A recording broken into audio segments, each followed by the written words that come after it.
Assalamualaikum warahmatullahi wabarakatuh. Kami dari kelompok 1 akan membahas materi mengenai bahasa, dialek, dan variasi bahasa. Namun sebelum itu kami akan memperkenalkan anggota kelompok kami. Yang pertama, Perkenalkan, saya Maiza Putri Aldia. Perkenalkan, nama saya Milan Zari. dan yang terakhir, perkenalkan nama saya Roza Mukhtar. Baiklah, pokok bahasan pertama akan dijelaskan oleh Maiza. Baiklah, saya akan menjelaskan tentang bahasa dan dialek. Yang pertama, hakikat bahasa. Bahasa adalah sebuah sistem, yang berarti bahasa dibentuk oleh sejumlah komponen yang memiliki pola secara tetap dan dapat dikaidahkan. Sebagai sebuah sistem, bahasa selain bersifat sistematis, juga bersifat sistemis. Sistematis maksudnya bahasa tersusun menurut suatu pola tertentu dan tidak tersusun secara acak atau sembarangan. Sedangkan sistemis berarti sistem bahasa itu bukan merupakan sebuah sistem tunggal, melainkan terdiri dari sejumlah subsistem, yaitu subsistem fonologi, morfologi, sintaksis, dan leksikon. Dalam sistem bahasa Indonesia, baik bentuk kata maupun urutan kata sama-sama penting, dan kepentingannya itu berimbang. Oleh karena itu, lazim disebut bahwa bahasa itu bersifat unik, meskipun juga bersifat universal. Unik berarti memiliki ciri atau sifat khas yang tidak dimiliki bahasa lain, sedangkan universal berarti memiliki ciri yang sama yang ada pada semua bahasa. Sistem bahasa terdapat lambang-lambang dalam bentuk bunyi. Artinya, lambang-lambang itu berbentuk bunyi yang lazim disebut bunyi ujar atau bunyi bahasa. Yang pertama, lambang bunyi bahasa itu bersifat arbitrer, yang artinya hubungan antara lambang dengan yang dilambangkan tidak bersifat wajib, bisa berubah dan tidak dapat dijelaskan mengapa lambang seperti bunyi kuda mengonsepi makna sejenis binatang berkaki 4 yang bisa dikendarai. Hal tersebut tidak dapat dijelaskan. Yang kedua, bersifat konvensional, yang artinya setiap penutur suatu bahasa akan mematuhi hubungan antara lambang dengan yang dilambangkan. Selanjutnya, bersifat produktif, yang artinya dengan sejumlah unsur bahasa yang terbatas, namun dapat dibuat satuan-satuan ujaran yang hampir tidak terbatas. Selanjutnya, bahasa itu bersifat dinamis, artinya bahasa tidak lepas dari berbagai kemungkinan perubahan yang sewaktu-waktu dapat terjadi. Selanjutnya, bahasa itu bersifat beragam. Artinya, meskipun sebuah bahasa memiliki kaidah atau pola tertentu yang sama, namun karena bahasa itu digunakan oleh penutur yang heterogen, yang memiliki latar belakang sosial dan kebiasaan yang berbeda, maka bahasa menjadi beragam. Dan yang terakhir, bahasa bersifat manusiawi, yang berarti bahasa sebagai alat dalam komunikasi verbal yang hanya dimiliki oleh manusia, dan tentu berbeda dengan hewan yang tidak mempunyai bahasa. Hewan memiliki alat komunikasi yang berupa bunyi, gerak isyarat, tidak bersifat produktif dan dinamis. Namun yang dikuasai oleh hewan adalah instinktif atau secara naluriah, sedangkan manusia secara belajar. Selanjutnya, fungsi bahasa. Ada beberapa fungsi bahasa, di antara lain sudut penutur, pendengar, topik, kode, dan amanat pembicaraan. Yang pertama, sudut penutur.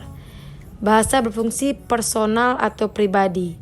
Artinya, si penutur menyatakan sikap terhadap apa yang dituturkannya.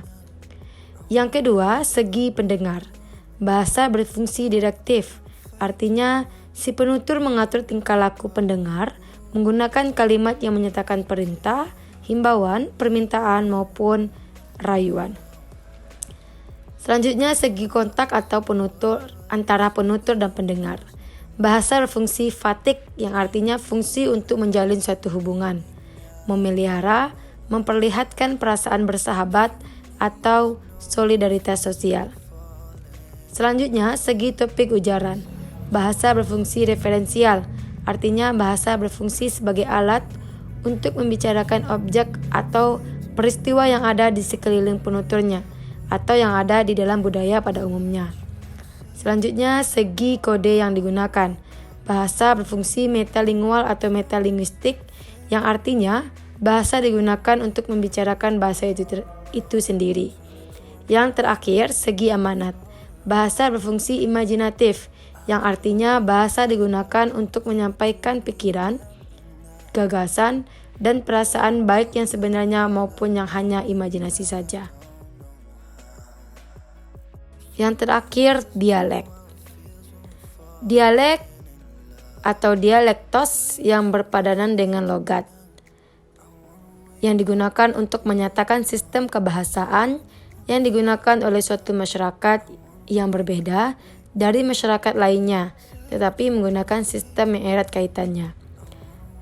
Dialektologi merupakan disiplin ilmu yang mengkaji perbedaan unsur-unsur kebahasaan yang berkaitan dengan faktor geografis, yang salah satu aspeknya adalah pemetaan perbedaan di antara daerah-daerah pengamatan dalam penelitian.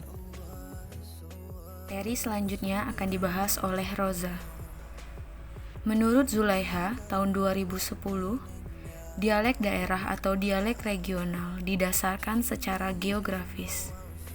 Dialek regional disebut juga dialek geografi. Dialek geografi adalah cabang linguistik yang bertujuan mengkaji semua gejala kebahasaan secara cermat yang penyajiannya berdasarkan peta bahasa yang ada.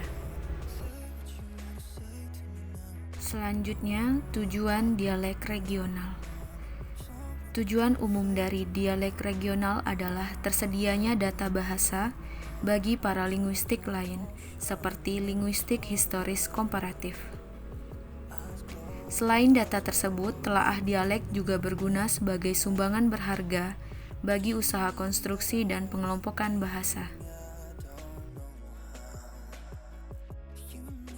Berikut adalah contoh dari dialek regional dalam bahasa Inggris standar, yaitu dia adalah pria yang menyukai birnya, atau dia pria yang disukainya bir.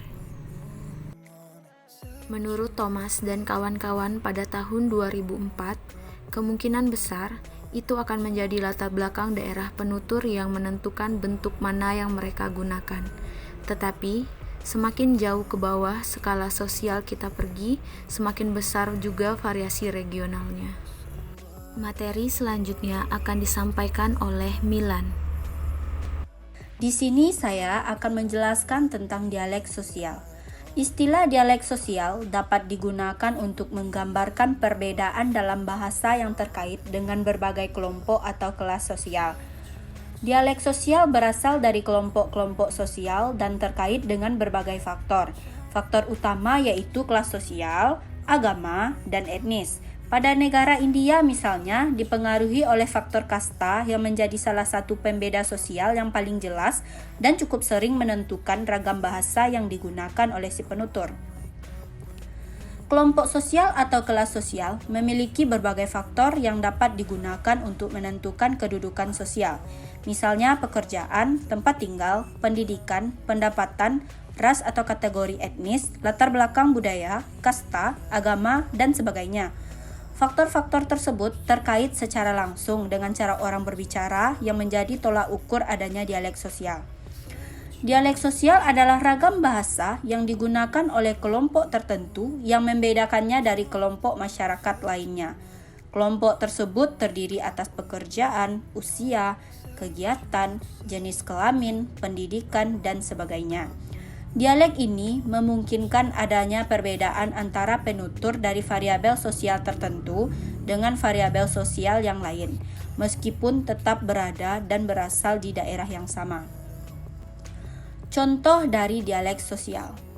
Contoh, bahasa Indonesia standar dialek sosial ketika seseorang berada di pasar, maka menyesuaikan dengan dialek sosial si pedagang.